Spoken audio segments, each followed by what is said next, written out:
लोकसभा निवडणुकीसाठी भाजपच्या दुसऱ्या यादीमध्ये विद्यमान खासदार संजय काका पाटील यांची उमेदवारी जाहीर झाली। जिल्ह्यात गेल्या काही महिन्यांपासून खासदारांविरोधात पक्षात गटबाजी उफाळून आली होती। त्यामुळे खासदारांच्या उमेदवारीबाबत संभ्रम निर्माण झाला होता, परंतु पक्षाने पुन्हा संधी दिल्याने खासदार पाटील यांचा हॅट्रिकचा मार्ग मोकळा झालाय। दरम्यान महाराष्ट्रातील नेते पदाधिकारी यांच्यासह कार्यकर्ते सोबत असल्याने सांगलीत हॅट्रिक मारणार असल्याचे काका यांनी सांगितलं। संजय काका पाटील यांची उमेदवारी जाहीर झाल्यानंतर संजय काका समर्थकांनी जल्लोष केलाय। भाजपकडून तिसऱ्यांदा उमेदवारी जाहीर झाल्यानंतर खासदार संजय पाटील बोलताना म्हणाले, प्रत्येक नेत्याची निवडणूक लढवण्याची इच्छा असते, त्यामुळे निवडणुकीसाठी कुणी तिकीट मागणं गैर नाही। माझ्या विरोधात कुणी तिकीट मागितले म्हणून मनात कोणताही राग द्वेष नाही। काही लोकांच्या मध्ये माझ्याबाबत गैरसमज झाला होता। माजी आमदार विलासराव जगताप आणि माझ्यामध्ये काही गैरसमज होते, मात्र आम्ही दोघांनी मागील आठवड्यात एकत्र बसून मतभेदावर पडदा टाकलाय। माजी जिल्हाध्यक्ष पृथ्वीराज देशमुख यांच्याशीही बोलणार आहे। माझ्या मनात ही कटुता राहणार नाही। निवडणुकीसाठी महायुतीतील नेते पदाधिकारी यांच्यासह मतदारसंघातील कार्यकर्ते माझ्या सोबत आहेत। निवडणुकीत कुणीही विरोधात उभे राहिले तर आतापर्यंत केलेल्या विकास कामांच्या जोरावर हॅट्रिक साधणार असल्याचे खासदार पाटील यांनी सांगितले।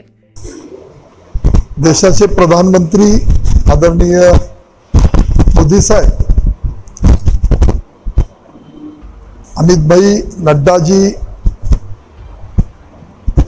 केंद्रातले हे सगळे प्रमुख नेते मंडळी, राज्यातले सगळे प्रमुख नेते मंडळी, देवेंद्र भाऊ, बावनकुळे साहेब आणि सगळी कोर कमिटी आमची यांनी पुन्हा एकदा तिसऱ्यांदा भारतीय जनता पार्टीच्या माध्यमातून निवडणुकीचं तिकीट दिलं। ते मनापासून ऋणी आहे त्यांचा। ही निवडणूक निश्चितपणाने आपणाला मोठ्या मताधिक्यानं लोकांच्या आशीर्वादानं जिंकू। दोन्ही निवडणुकीपेक्षा या वेळेला आणखी मताधिक्य वाढेल हा विश्वास या निमित्तानं व्यक्त करतो। आव्हान निवडणूक म्हणल्यानंतर निवडणूकच असते। आपण गाफील न राहता चांगल्या पद्धतीनं निवडणुकीचं काम करू। पण 10 वर्ष, 15 वर्ष, 20 वर्ष सातत्यानं कामात असणारा मी एक कार्यकर्ता आहे। त्यामुळं निवडणूक आली की महिनाभर काम करणारा आणि काही कार्यक्रम घेणारा मी नाही। या निवडणुकीमध्ये लोकांचा प्रचंड पाठिंबा, त्यांच्या आशीर्वादानं मोठं मताधिक्य आपल्याला प्राप्त होईल।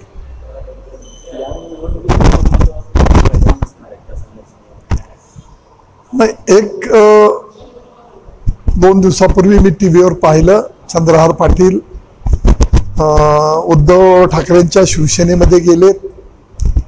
त्यांनी जवळजवळ त्याचं नाव डिक्लेअर केल्यासारखं दिसतंय। काँग्रेसवालेही विशाल पाटलांसाठी तिकीट मागतायत। महाविकास आघाडीतून काय घडेल हे मला सांगता येणार नाही, पण उमेदवार कुणी असला तरी आपल्याला चांगल्या मताधिक्यानं सांगली जिल्ह्यातली जनता मोठ्या मताधिक्यानं निवडून देतील हा विश्वास या निमित्तानं पुन्हा एकदा व्यक्त करतो।